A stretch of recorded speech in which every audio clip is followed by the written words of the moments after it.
ബാപ്പാന്നറിഞ്ഞാൽ വരാതിരിക്കൂ? 18 വർഷം അത് പറയാതിരുന്നതിന് അവൾ എനിക്ക് മാപ്പ് തരില്ല. എന്തായാലും ബാപ്പയല്ലേ, മനസ്സിൽ അതിന്റെ സ്നേഹം കാണാതിരിക്കൂ. നിങ്ങൾ സമ്മതിക്കാത്തത് കൊണ്ടാ, അല്ലെങ്കിൽ നമ്മൾ തന്നെ അവളോട് തുറന്നു പറയായിരുന്നു. സഫിയ, എന്ത് എതിർപ്പുണ്ടായിരുന്നെങ്കിലും ആ സൈനബയെ തന്നെ കെട്ടാമായിരുന്നു. എങ്കിൽ ഇന്ന് ഈ തീ തിന്നണ്ടായിരുന്നു. ഇങ്ങനെ കിടന്ന് വേദനിക്കുന്നതിനേക്കാളും നല്ലത് വരണത് വരട്ടെ എന്ന് വിചാരിച്ച് എല്ലാവരോടും അങ്ങ് തുറന്നു പറയുന്നതല്ലേ. മാത്യു, കുറച്ച് ദിവസങ്ങളായി ഞാൻ ഉറങ്ങിയിട്ടില്ല. എനിക്കൊന്ന് ഉറങ്ങണം. എന്റെ അമ്മ ഗുരുദേവന്റെ ആളാണ്. ജാതി ചോദിക്കരുത്, പറയരുത്, ചിന്തിക്കരുത്. ജാതിയുടെ അടിസ്ഥാനത്തിൽ പ്രവർത്തിക്കരുത് എന്ന് ഗുരുദേവൻ പറഞ്ഞിട്ടില്ല, ഇല്ലേ മാത്യു? ഭ്രാന്ത് പറയാതിരിക്കണം. എന്റെ മനസ്സിൽ തോന്നുന്നതൊക്കെ ആരോടെങ്കിലും തുറന്നു പറയാനായിട്ടാണ് ഞാൻ ഇങ്ങോട്ട് വന്നത്. ഇതൊക്കെ മനസ്സിൽ ഒതുക്കി പിടിച്ചാലാണ് ഭ്രാന്ത് പിടിക്കുക. നീ ഒരു കാര്യം ചെയ്യ്, എന്റെ അമ്മയോട് പോയി പറ ഞാനിവിടെ ഉണ്ടെന്ന്.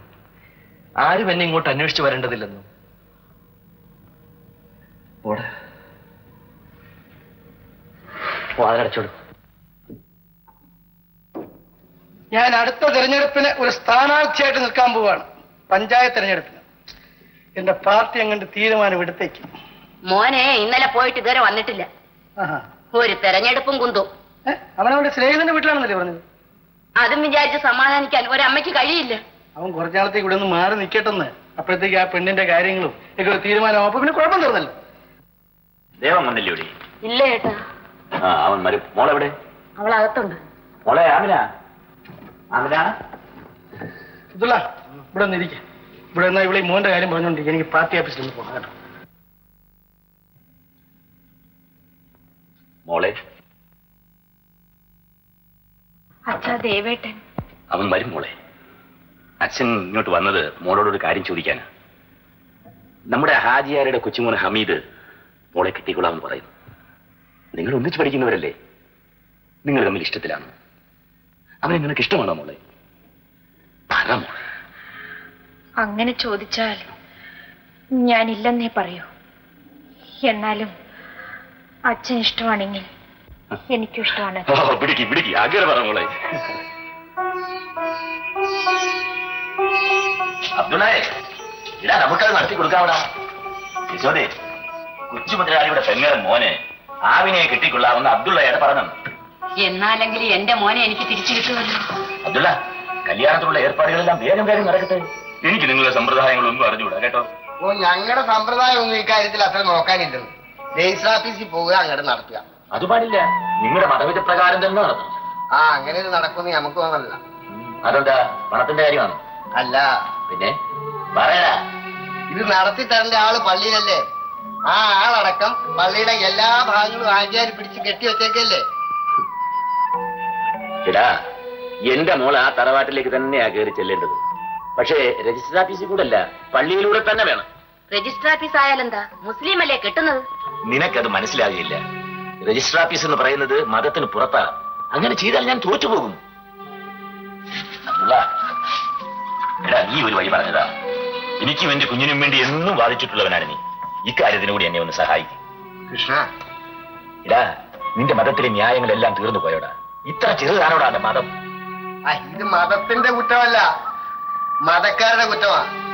ഏത് മതമായാലും മതവും മതക്കാരും തമ്മിൽ വലിയ വ്യത്യാസം ഉണ്ടാ. നിനക്ക് അവൻ വേറെ കെട്ടേണ്ടത് ഇഷ്ടല്ല, അത് പറ. അല്ലുമ്മ, അല്ല, ആ കൃഷ്ണന്റെ മോളോട് അവനിക്ക് ഇത്ര ഇഷ്ടണ്ട. ആ പെണ്ണിന്റെ കാര്യം പറയുമ്പോ അവന് എപ്പോഴും ഒരു ഇളക്ക. ഞാനത് കാണുന്നുണ്ട്. അതെന്തുകൊണ്ടാണെന്ന് എനിക്ക് അറിയാത്തതുള്ളൂ. ഇനി അവളെ കെട്ടണം അവന്റെ വിചാരെങ്കിലേ അതിന് ബാപ്പ സമ്മതിക്കും. ഈ കൽബിന്റെ അകത്തേക്ക് നോക്കിയേ. പൈത്ത് നിൽക്കണ ബിരണം പിങ്ങണ പോലെയാണ് നീ പിങ്ങണത്. ഏതായാലും ഒടുക്കത്തെ പിടി പിടിക്കാനുള്ള സമയനായിട്ടുണ്ട്. അത് ഹാജിയാരി എന്നെ പിടിക്കാൻ വേണം. അല്ല, ഒന്നുമില്ലെങ്കിൽ ഹമീദിനെ എവിടെയെങ്കിലും പിടിച്ച് തളച്ചിട്. അല്ലെങ്കിൽ കൃഷ്ണൻ മോളെ ഈ നാട്ടിൽ നിന്ന് ഓടിക്കും. ഏതായാലും ഇത് വേണം. അല്ല, ഈ പണ്ടാരം വിളിച്ച സർക്കാർ എനിക്ക് ഭരിച്ചാ പോരെ? അത് തുറന്നു വെച്ചേക്കണ കല്യാണം കഴിച്ചു കൊടുക്ക ഒരു ഹലാക്കിന്റെ ആഫീസ്. നിങ്ങൾക്ക് രണ്ടുപേർക്കും പിരാന്തറിയേക്കണ. അമീത് അങ്ങനെ വേണ്ടാത്തൊന്നും ചെയ്യില്ലാന്ന് എനിക്ക് തോന്നണത്. ഓ, എന്റെ പുന്നാര വാത്തിൻതാ പറഞ്ഞു പറഞ്ഞ് അബ്ദുള്ളാത്ത വരെ ചെന്ന് പറഞ്ഞു. അത് കണ്ടോരുണ്ട്, കേട്ടോരുണ്ട്. ഓ അല്ലോ അല്ലോ ആചാരേ.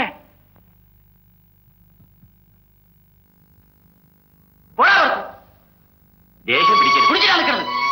പോന്ന് പറഞ്ഞ അങ്ങനെ പോയി ഇഷ്ട വെറുതെ ഇറങ്ങേറുണ്ടാക്കിയല്ലേ ഇവിടെ. കൃഷ്ണ നീ ഇപ്പൊ പോ, അതാ നല്ലത്. മുതലാളി നാവനക്കരുത്. ആചാര്യ നിന്നെ കൂട്ടാണ് നമ്മൾ പറയണത്. കടന്ന് പുറത്തു പോവാന് റൗഡികൾക്ക് ഈ വീട്ടിൽ സ്ഥാനമില്ല. ഞാൻ തനി കൃഷ്ണനായിട്ടാ വന്നത്. റൗഡിയാകാൻ എനിക്ക് നാടകക്കാരെ പോലെ മുഖത്ത് ചായം തയ്ക്കണമെന്നില്ല. പ്രസംഗിക്കാതെ അവിടെ വന്നിട്ട് കേൾക്കാനുള്ളത് കേൾപ്പിച്ചിട്ടേ ഞാൻ ഇവിടെ ഒന്ന് പോകും. മോനെ മുസ്തഫ, മോനെ മുസ്തഫ, മോനെ മോനെ മുസ്തഫ. മുസ്തഫ, ഒരു കല്യാണാലോചനയ്ക്കാ ഞാൻ വന്നത്. അതിന് നീ നിന്റെ ആൾക്കാരെ വീട്ടോട്ട് കയറി ഇങ്ങോട്ട് വന്നിട്ട് എന്തിനാണ്? അത് കേൾക്കില്ല. കേറി വരേണ്ട സ്ഥലം ശരിക്കും ഇതല്ല ആചാര്യ. നിങ്ങൾ വിചാരിക്കാണ്ടത് നടക്കൂല. അതുകൊണ്ടാണ് ആദ്യം ഇങ്ങോട്ട് തന്നെ വന്നത്. നിങ്ങളുടെ കൊച്ചുമോൻ ഹമീദ് എന്റെ മോളെ സ്നേഹിക്കുന്നുണ്ട്. നീ നിന്റെ മോളെ കൊണ്ട് അവനെ കുടിക്കില്ലായിരിക്കും. എടാ തങ്കം പോലത്തെ ആ കൊച്ചിരിക്ക് ലക്ഷക്കണക്കിന് തീരം കൊടുക്കാൻ 10,000കണക്കിന് മനുഷ്യന്മാർ ഈ എറാത്ത് വന്ന് കൂന്നിക്കണ്ട്. അറിയാവോ? നിങ്ങൾ ഈ തണുത്ത വർത്താനം പറയാൻ നമുക്ക് സഹിക്കാൻ കഴിയില്ല. കഴിഞ്ഞതൊക്കെ മറന്ന് നിങ്ങൾ ആ വിവാഹം നടത്തി തരണം. നമ്മുടെ കൊച്ചുമോൻ അവൻ ചായക്കിറത്തറമായിട്ടില്ല. ആയി ഹാജര മോള 18 വർഷം ഒരു കാവലിന്റെ വീട്ടിൽ വന്ന പെണ്ണിനെ അവന് വേണ്ട. വേണ്ട. നോക്കി ഈ കഥ നാട് ഭരിച്ച പൊന്നുതമ്പുരാൻ ഇവിടുത്തെ പറ്റി മുതലാഴ്ച കൊടുത്ത കഥേരയാണ്. ആനക്കഥേര. ഈ 2 ആനേന്റെ ഔട്ട് കണ്ടത് വെള്ള ചങ്കണ്ട അമുക്ക് സ്നേഹം പോലെ. സ്നേഹമാണെന്ന് പറഞ്ഞ് ഞാൻ വാദിക്കുന്നില്ല. എന്റെ മോക്കൊരു ഭർത്താവ് വേണം. നിങ്ങളുടെ കൊച്ചുമോനൊരു ഭാര്യയും വേണം. ആ നിലയ്ക്ക് ചിന്തിച്ചാൽ മതി. അവളെ ഈ തറവാട്ടി കെറ്റാൻ അവൻ മരിഞ്ഞു കൂവ വിളിച്ചു. 18 വർഷമായിട്ട് നീ നമ്മളെ തോപ്പിച്ചോണ്ടിരിക്കുന്നു. അങ്ങനെ ചെയ്തിട്ട് ഇപ്പൊ നിന്റെ മുമ്പിൽ നമ്മൾ തോറ്റ് തൊപ്പിടണോ? അല്ലടാ. ശരി ആചാര്യ, ഞമ്മളൊന്ന് ചോദിക്കട്ടെ, ആ 18 കൊല്ലത്തിന് എന്താണ് ഒരു തെറ്റ്? അത് മുഴുവനും തെറ്റാണ്. 18 കൊല്ലം കൃഷ്ണന്റെ മോളായിട്ട് വളർന്നത് തെറ്റ് തന്നെ. അല്ല ആചാര്യ, ഇപ്പൊ പോയിട്ട് ഇസ്ലാം മതം സ്വീകരിച്ച ഈ 18 കൊല്ലത്തെ പറ്റി നിങ്ങൾ എന്ത് പറയും? ആചാര്യക്ക് വയസ്സ് 60 കഴിഞ്ഞു. ഇന്ന് വരെ ദീനുൽ ഇസ്ലാമിൽ വിശ്വസിച്ച് ജീവിച്ചു. മക്കത്ത് പോയി ആചാര്യ. നാളെ ആചാര്യ ഹിന്ദു മതത്തിൽ വിശ്വസിച്ചാല് നിങ്ങളുടെ 60 കൊല്ലത്തെ ഇബാദത്ത് പടച്ചോൻ ഏത് കിതാബിൽ എഴുതും? ഇതിന്റെ പേര് മാറ്റിക്കോ. ഇസ്ലാമല്ല പല കാവലിയുടെ പേര് പല പേരായിട്ടാണോ കൊച്ചോയിനാണോ? ശരി മുതലാളി, എന്റെ മോക്ക് വേണ്ടി നിങ്ങളുടെ മതം ഞാൻ സ്വീകരിച്ചുകൊള്ളാം. പിടിച്ച് പുറത്തേക്ക്. അപ്പൊ നമ്മൾ ഒറ്റയ്ക്ക് നോക്കിയാൽ പറ്റില്ല. എനിക്ക് മറുപടി വേണം.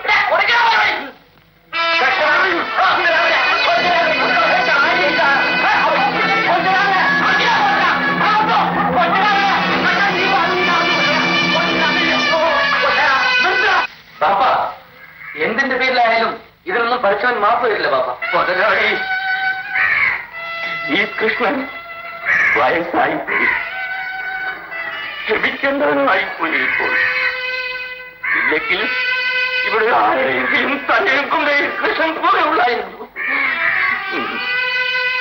മോനെ മുസ്തഫ, നിന്റെ കണക്കിൽ ഈ ചോരയിലേക്ക്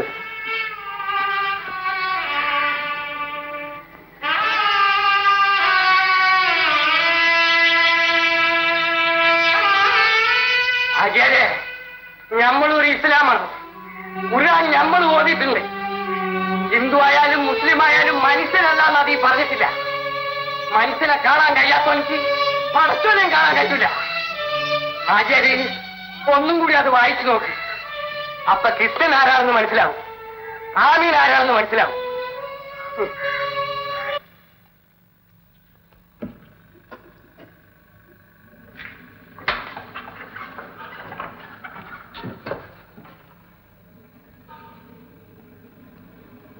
ഈ വീട്ടിൽ നിന്ന് പോകേണ്ടത് ഞാനും എന്റെ മോളുമാണ്. നിങ്ങൾ ഇങ്ങനെ വെറുതെ മുണ്ടാണ്ടിരിക്കില്ല ആചാരെ. നമുക്ക് ആകെ പേടിയാണ്.